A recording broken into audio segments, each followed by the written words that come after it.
Let me tell you, hell no. Hell no. First of all, she too big for that car seat. That's the first thing. That's the first thing. All right? She needs to get the hell out of that car. That's a big girl. You big enough to kick, you big enough to get your ass kicked. That's how the rule goes. I don't know where y'all find these kids. Where do y'all find these bad-ass kids? Kicking. And this heifer spitting. No, my mama would pull the car over and square it off with me. No, wouldn't have been none of these. Nah, wouldn't have been none of these either. Them would have been gone. Would have been gone. Been commanded to fight me like a grown man. Closed fist, hard hitting, throw your hip into it. Hit you in the top of your head. Break your sternum. Something would have happened. Something would have happened. No, There ain't no way in the way. I don't know where y'all find these. Man, I used to see some of these kids in the grocery store sometimes acting a fool when I was a kid. You ever seen a kid act so bad, you with your mama, they act so bad, make you act like you got sense, make you act good. You know what I mean? Because they run, I don't want that. They want this one. Why can't we get that? They're acting a damn fool. You make you just stand there and be like, Mom, I'm over here being good. Okay, please don't slap me because I'm over here being good. You know I'm not with her. I don't know her. You didn't see me speak to them kids. I don't know them. I remember the speech you gave me before we got in the store. I remembered it. I have memorized it, been saying it to myself. Please don't slap me in this store. I love you. We all love you. And I appreciate everything that you've done for me. Okay? All right, let me carry the groceries. All right, all the bags. I will take it. I know I ain't nothing but 3. But let me do it because I see the fire growing in your chest. All right? I love you now. That's how I was. Ain't no way in the hell. You kicking and screaming at, man, let me tell you something. It wouldn't have mattered if we was in the car going downhill. My mama would have jumped in the back seat and beat the living bejesus. I'm not going to cuss. Would have knocked the fecal matter out of me. You understand me? My body would have been void. Would have knocked all the doo-doo. Doo-doo, the voodoo, and the hoodoo. Man, listen. She would have used me as a brake pad. I am not lying. But, man, y'all, I don't know where y'all find these. I don't know where y'all find these. But we knew long before then. You can get it. Child 8 months ain't never felt the belt. Pop, man, don't get me started. Y'all, I'ma just say it. She need her ass whooped. Okay, ladies and gentlemen, so did you all see the troubled child in the video? Did you see the troubled child in the video? Okay, my mom, when she raised me, she used to always say, there are not bad kids, there are bad parents. And I do agree with the sentiment because babies come here as a blank disc, and what we put into them, that's what they put out. What you allow your child to get away with, that's what they'll get away with. And that's just as simple as that. How they treat you at home is the way they're going to treat you in public. So if you can imagine your child acting out the way that they're acting out at home, if you can imagine them doing that in public, then you won't be too embarrassed, okay? My thought for today is 5 reasons to not allow your baby to sleep in the bed with you.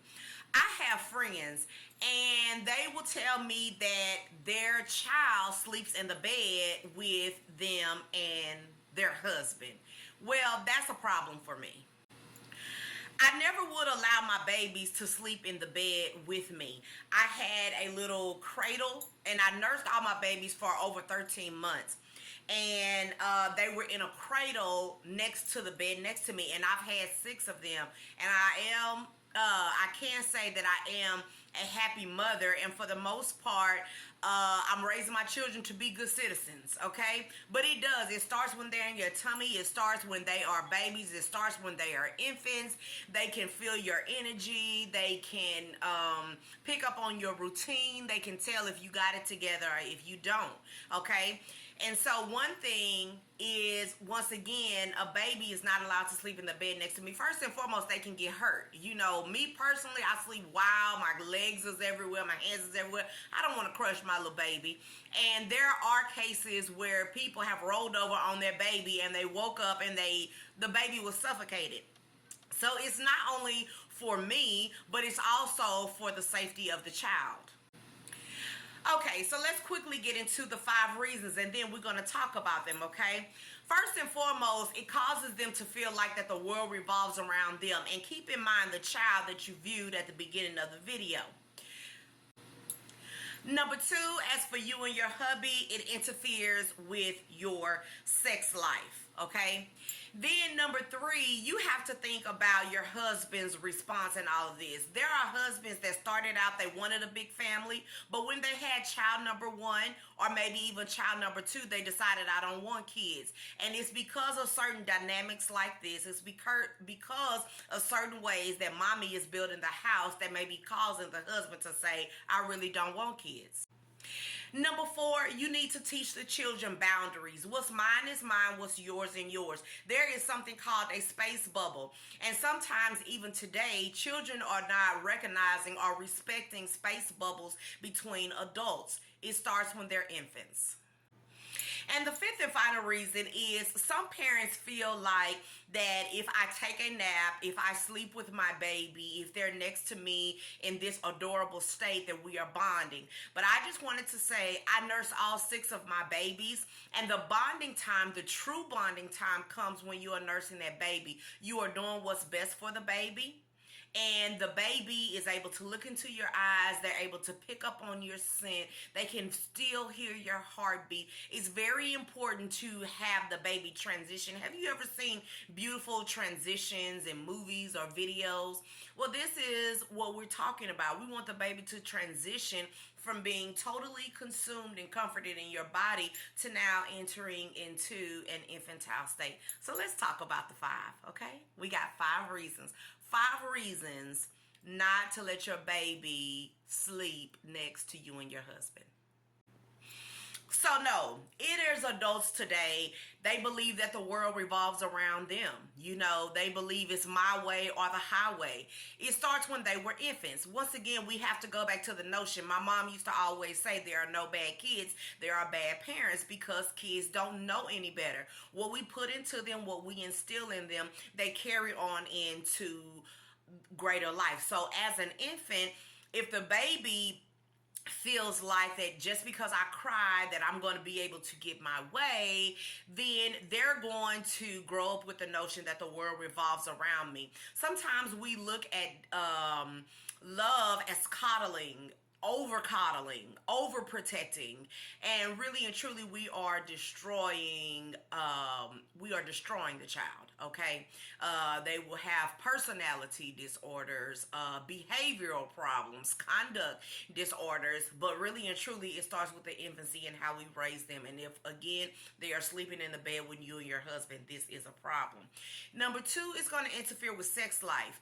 Okay, marriage begins with a man and the woman. It is not, the foundation of your marriage should be you and him. At the end of the day, your children are going to get older. You have them for 18 years of your life to raise them. But once they turn a certain age, they're going to be out of your care. You and your husband need to have a relationship. You and your husband need to have a life. Many people's relationship will end in divorce once the children are gone because they don't know what else to do, because their life has become revolved around these children. That goes into number 3, that sometimes your husband won't want kids. He'll feel resentful and say, well, this baby has come between me and my wife. And then once again, you have to establish boundaries, okay? Make sure that you nurse the baby, establish boundaries. No is no, yes is yes, your space is your space, my space is my space. These are 5 reasons why you should not allow your baby to sleep in the bed with you and your husband. You comment below and tell me, how has your journey with your infant been, and did you allow your baby to sleep next to you? And tell me just some different things that you regret about your original parenting style, okay? As always, I love you all. Like this video and subscribe to my YouTube channel. And as always, peace and love.